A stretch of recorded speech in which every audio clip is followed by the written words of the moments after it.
APCC chief గా YS Sharmila బాధ్యతలు చేపట్టారు. పీసీసీ పగ్గాలు చేపట్టిన వెంటనే షర్మిల సీఎం జగన్ పై సంచలన వ్యాఖ్యలు చేశారు. ఏపీకి ప్రత్యేక హోదా తీసుకురావడంలో అధికార పార్టీ విఫలమైంది. 10 ఏళ్లు గడిచినా పరిశ్రమలు తీసుకురాలేదన్నారు షర్మిల. ఏపీకి రాజధాని ఉందా అని షర్మిల ప్రశ్నించారు. రాష్ట్రంలో ఇసుక మాఫియా, లిక్కర్ మాఫియా పెరుగుతుందని ఆమె మండిపడ్డారు.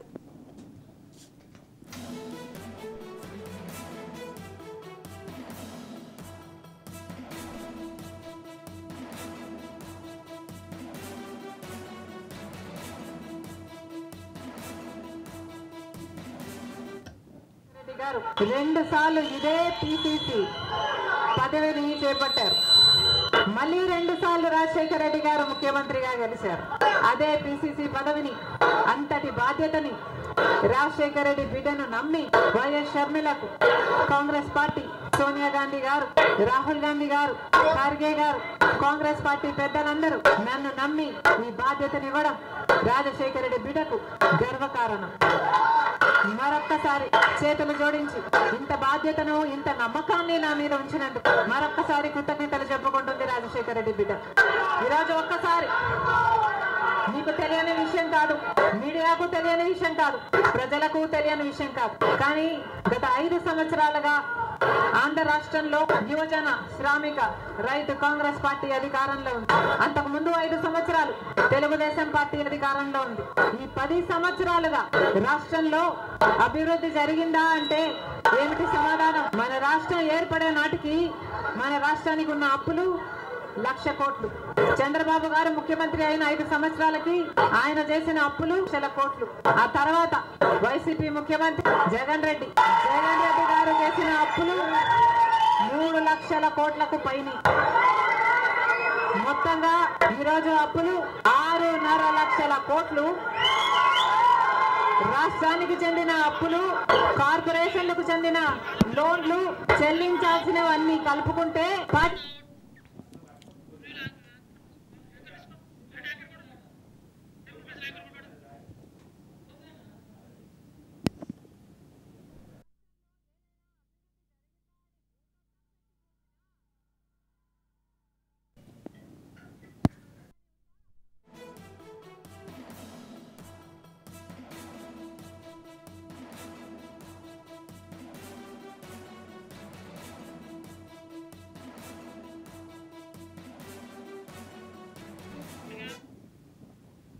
రెడీగా దీనిపై పూర్తి సమాచారం మా ప్రతినిధి రాజేంద్ర ఫోన్ ఇన్ అందిస్తారు. రాజేంద్ర, చెప్పండి, ఏపీలో షర్మిల రాకతో రాజకీయాల్లో ఎటువంటి మార్పులు చోటు చేసుకుంటాయనుకోవచ్చు? సంజన, అంటే ఏపీసీసీ అధ్యక్షురాలుగా వైఎస్ షర్మిలారెడ్డి ఇవాళ బాధ్యతలు చేపట్టడంతో అంటే కాంగ్రెస్ పార్టీలో మొత్తం కొత్త జోష్ వచ్చిందని చెప్పాలి. అంటే మొత్తానికి అంటే కాంగ్రెస్ పార్టీలో పాత సీనియర్లు ఉన్న వాళ్ళు, తర్వాత వైఎస్ఆర్ తో ఉన్న అనుబంధాన్ని వాళ్ళందరూ కూడా కాంగ్రెస్ పార్టీలో చేరేందుకు కూడా చాలా మంది రంగం సిద్ధం చేస్తున్నట్టు తెలుస్తుంది. అంటే ఇవాళ ఏపీసీసీ అధ్యక్షురాలుగా వైఎస్ షర్మిల బాధ్యతలు చేపట్టారు. బాధ్యతలు చేపట్టిన తర్వాత గుంటూరు జిల్లా మంగళగిరికి చెందిన ఎమ్మెల్యే ఆల రామకృష్ణారెడ్డి కూడా కాంగ్రెస్ పార్టీలో చేరారు. అంటే ఏపీసీసీ అధ్యక్షురాలు వైఎస్ షర్మిల సమక్షంలో కండువ కప్పుకున్నారు ఎమ్మెల్యే ఆర్కే. తర్వాత అనంతరం ఆమె పార్టీ కార్యాలయానికి వచ్చారు. పార్టీ కార్యాలయానికి వచ్చేసి అంటే అక్కడికి వచ్చేసి అధికారికంగా పూర్తి స్థాయిలో బాధ్యతలు చేపట్టారు. అక్కడికి రాగానే కాంగ్రెస్ పార్టీకి సంబంధించి సీనియర్ నేత రఘువీరారెడ్డి, కేవీపీ రామచంద్రరావు, గతంలో ఉన్న ఏపీసీసీ అధ్యక్షుడిగా ఉన్న జిడుగు రుద్రరాజు నియామక పత్రాన్ని షర్మిలకు అందజేశారు. అంతకంటే ముందు అంటే అటు తెలుగుదేశం పార్టీ, ఇటు వైఎస్ఆర్ కాంగ్రెస్ పార్టీ మీద నేరుగా విమర్శనాస్త్రాలు షర్మిలారెడ్డి సంధించారు. అంటే ఏపీసీసీ బాధ్యతలు చేపట్టిన తర్వాత అంటే మొత్తానికి అంటే ఈ 2 పార్టీల మీద అంటే విమర్శనాస్త్రాలు సంధించడంతో అసలు అటు వైసీపీలో కానీ టీడీపీలో కానీ ఒక టెన్షన్ వాతావరణం నెలకొంది. అంటే డైరెక్ట్ గా జగన్ రెడ్డిని అంటే డైరెక్ట్ సొంత అన్ననే డైరెక్ట్ టార్గెట్ చేసి మాట్లాడారు డైరెక్ట్ గా. తర్వాత అంటే కాంగ్రెస్ పార్టీ సంబంధించి నేషనల్ పార్టీ కావడంతో అసలు ఓవరాల్ గా దానికి ఉన్న లిమిట్స్ అవన్నీ కూడా ఆమె ఆ లిమిట్స్ లో ప్రకారమే మాట్లాడారు. మొత్తానికి అయితే షర్మిల చేసిన హాట్ కామెంట్స్ మీద అటు వైసీపీలో తీవ్ర కలవరం మొదలైంది. అంటే షర్మిల చేసిన కామెంట్స్ మీద అంటే వైసీపీకి సంబంధించిన కీలక నేతలు ఇప్పటికే జగన్ తో భేటీ అయినట్లు మనకు వచ్చిన సమాచారం. అంటే షర్మిల చేసిన కామెంట్స్ మీద వీళ్ళు కూడా అంటే వైసీపీకి సంబంధించిన వాళ్ళు కూడా కౌంటర్ అటాక్ చేయాలా లేదా అనేది వైసీపీ ప్రభుత్వంలోని పూర్తి స్థాయిలో ఉన్న పెద్దలు ఆలోచిస్తున్నారు.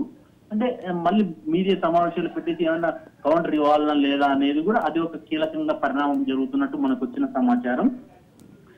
ఏపీకి ఇంతవరకు స్పెషల్ స్టేటస్ ఎందుకు రాలేదు? 10 ఏళ్ల పాటు ఉన్నారు.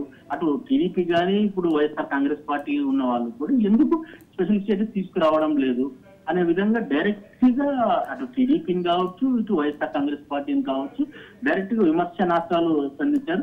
ఇటు 3 రాజధానుల అంశం మీద కూడా నేరుగా వైఎస్ జగన్ సొంత అన్నను ప్రశ్నించింది. 3 కాదు కదా, 1 రాజధాని కూడా లేదు, మన రాజధాని ఏది అంటే అసలు మనకే తెలియని పరిస్థితి నెలకొందని చెప్పేసి డైరెక్ట్ బహిరంగ సభలోనే డైరెక్ట్ విమర్శనాస్త్రాలు జగన్ పై సంధించారు. అంటే చంద్రబాబు జగన్ రెడ్డి సాధించిన ఇదేనా అభివృద్ధి? తర్వాత పోలవరం ప్రాజెక్ట్ ను కూడా ప్రారంభించింది వైఎస్ఆర్ ఉన్నప్పుడు కుడి ఎడమ కాలువలు పూర్తి చేశారు. వైఎస్ఆర్ చనిపోయాక 1 అడుగు ముందుకు పడలేదని చెప్పేసి కూడా చాలా అంటే తన మొత్తం విమర్శనాస్త్రాలతో అటు 2 పార్టీల మీద కూడా దుమ్మెత్తిపోశారు. తర్వాత బీజేపీతో దోస్తీ కోసం చంద్రబాబు పోలవరాన్ని కూడా తాకట్టు పెట్టారు. ఇది జగన్ రెడ్డి సైతం కూడా బీజేపీతో దోస్తీ కోసం పోలవరాన్ని తాకట్టు పెట్టారని చెప్పి ఈ 2 పార్టీల అధ్యక్షుల మీద కూడా నేరుగా విమర్శనాస్త్రాలు చేయడంతో ఆ 2 పార్టీల్లో ఉన్న చాలా మంది కీలకమైన నేతలు చాలా మంది సందిగ్ధంలో పడిపోయారు. అసలు ఇప్పుడు షర్మిల మీద కామెంట్స్ చేయాలన్నా వద్దా అనేది ఇటు వైఎస్ఆర్ కాంగ్రెస్ పార్టీలో కూడా నెలకొంది. అంటే ఓవరాల్ గా అంటే కాంగ్రెస్ పార్టీలో అంటే సొంత అన్న మీదనే చెల్లి డైరెక్ట్ గా విమర్శనాస్త్రాలు చేయడంతో ఆమె మీద కౌంటర్ అటాక్ చేయాలన్నా లేదా మంత్రులు కానీ ఎమ్మెల్యేలు కానీ అనేది ఒక సందిగ్ధంలో పడిపోయారు సంజన. ఎస్ రాజేందర్, అలాగే బాధ్యతలు చేపట్టిన మరుక్షణమే జగన్ పై షర్మిల తీవ్ర స్థాయిలో విమర్శలు చేశారు. దీన్ని ఎలా చూడొచ్చు? అంటే యాక్చువల్ గా అన్నకు చెల్లికి ఇక మొత్తం అంటే గ్యాప్ కాదు కదా, మొత్తం ఇప్పటికే కంప్లీట్ గా పూర్తి స్థాయిలో వ్యతిరేకత అయిపోయిందని చెప్పుకోవాలి.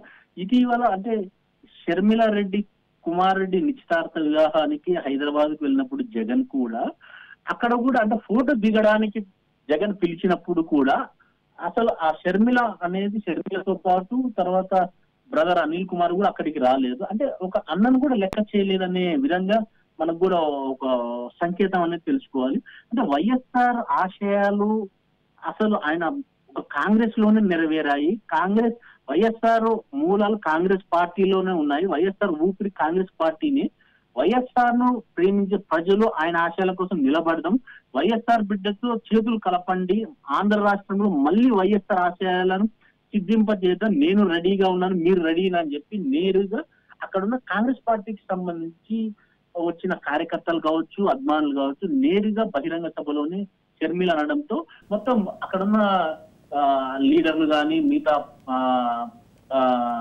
కీలకమైన నేతలు కూడా అందరూ అంటే ఈ నెల 23వ తారీఖు నుంచి బస్సు యాత్ర ఇచ్చాపురం నుంచి మొదలు పెడితే బాగుంటుందేమో అని చెప్పేసి అన్నారు. కొద్దిసేపటి కిందటే ఏపీసీసీకి సంబంధించి సమావేశం కూడా ప్రారంభమైంది. ఆ సమావేశంలో పాదయాత్రనా బస్సు యాత్రనా అనేది కూడా మొత్తం అంటే రూట్ మ్యాప్ ను క్లియర్ కట్ గా చేసే అవకాశాలు ఉంది.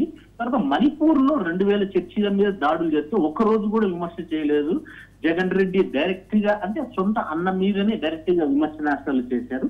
క్రైస్తవుల మనోభావాలు దెబ్బతింటూ ఉంటే కూడా స్పందించలేదు అని కూడా డైరెక్ట్ గా చెప్పారు. తర్వాత అంటే ఇటు జగన్ కి ఓటేసిన అటు టీడీపీకి ఓటేసిన బీజేపీకి ఓటేసినట్టు అవుతుంది. కానీ మీరు ఆర్సీకి ఓటు వేయాలని చెప్పేసి కూడా నేరుగా ప్రజలకు ఒక సంకేతాన్ని ఇచ్చారు Sanjana. Right, thank you for the updates Rajender.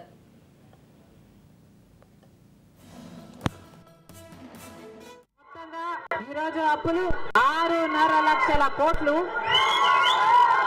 రాష్ట్రానికి చెందిన అప్పులు, కార్పొరేషన్లకు చెందిన లోన్లు చెల్లించాల్సినవన్నీ కలుపుకుంటే 10 లక్షల కోట్ల అప్పుల భారం ఆంధ్ర రాష్ట్రం మీద ఉంది.